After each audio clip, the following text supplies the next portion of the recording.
The Seed. Ancient Tales of the Dwemer, Part 2, by Marabar Sull. The hamlet village of Lorik was a quiet, peaceful Dwemer community nestled in the monochrome grey and tan dunes and boulders of the Dagesite. No vegetation of any kind grew in Lorik, though there were blackened vestiges of long dead trees scattered throughout the town. Candida, arriving by caravan, looked at her new home with despair. She was used to the forest land of the north where her father's family had hailed. Here there was no shade, little water, and a great open sky. It looked like a dead land. Her mother's family took Candida and her younger brother Nevithin, and was very kind to the orphans, but she felt lonely in the alien village. It was not until she met an old Argonian woman who worked at the water factory that Candida found a friend. Her name was Sigurth, and she said that her family had lived in Lorik centuries before the Dwemer arrived, when it was a great and beauteous forest. "Why did the trees die?" asked Candida. "When there were Argonians only in this land, we never cut trees, for we had no need for fuel or wooden structures such as you use. When the Dwemer came, we allowed them to use the plants as they needed them, provided they never touched the hist, which are sacred to us and to the land. For many years we lived peaceably. No one wanted for anything." "What happened?" "Some of your scientists discovered that distilling a certain tree sap, molding it and drying it, they could create a resilient kind of armor called resin," said Sigurth. "Most of the trees that grew here had very thin ichor in their branches, but not the hist. Many of them fairly glistened with sap, which made the Dwemer merchants greedy. They hired a woodsman named Junin to start clearing the sacred arbors for profit." The old Argonian woman looked to the dusty ground and sighed. "Of course, we Argonians cried out against it. It was our home, and the hist, once gone, would never return. The merchants reconsidered, but Junin took it on his own to break our spirit. He proved one terrible bloody day that his prodigious skill with the axe could be used against people as well as trees. Any Argonian who stood in his way was hewn asunder, children as well.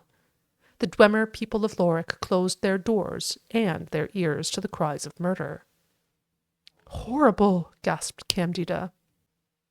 "It is difficult to explain," said Sigurth, "but the deaths of our living ones was not nearly as horrible to us as the death of our trees. You must understand that to my people the hist are where we come from and where we are going. To destroy our bodies is nothing. To destroy our trees is to annihilate us utterly. When Junin then turned his axe on the hist, he killed the land. The water disappeared, the animals died, and all the other life that the trees nourished crumbled and dried to dust." "But you are still here?" asked Candida. "Why didn't you leave?" "For us, we are trapped. I am one of the last of a dying people. Few of us are strong enough to live away from our ancestral groves, and sometimes, even now, there is a perfume in the air of Lorik that gives us life. It will not be long until we are all gone." Candida felt tears welling up in her eyes. "Then I will be alone in this horrible place, with no trees and no friends."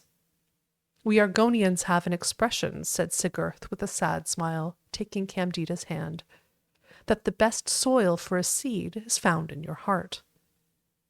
Candida looked into the palm of her hand and saw that Sigurth had given her a small black pellet. It was a seed. "It looks dead." "It can only grow in one place in all Lorik," said the old Argonian, "outside an old cottage in the hills outside town. I cannot go there, for the owner would kill me on sight, and, like all my people, I am too frail to defend myself now. But you can go there and plant the seed." "What will happen?" asked Candida. "Will the hist return?" "No, but some part of their power will." That night, Candida stole from her house and into the hills. She knew the cottage Sigurth had spoken of. Her aunt and uncle had told her never to go there. As she approached it, The door opened and an old but powerfully built man appeared, a mighty axe slung over his shoulder. "What are you doing here, child?" he demanded. "In the dark, I almost took you to be a lizard man." "I've lost my way in the dark," she said quickly. "I'm trying to get back to my home in Lorik." "Be on your way, then." "Do you have a candle I might have?" she asked piteously. "I've been walking in circles, and I'm afraid I'll only return back here without any light." The old man grumbled and walked into his house. Quickly, Candida dug a hole in the dry dirt and buried the seed as deeply as she could. He returned with a lit candle. "See to it you don't come back here," he growled, "or I'll chop you in half." He returned to his house on fire. The next morning, when he awoke and opened the door, he found that his cottage was entirely sealed within an enormous tree.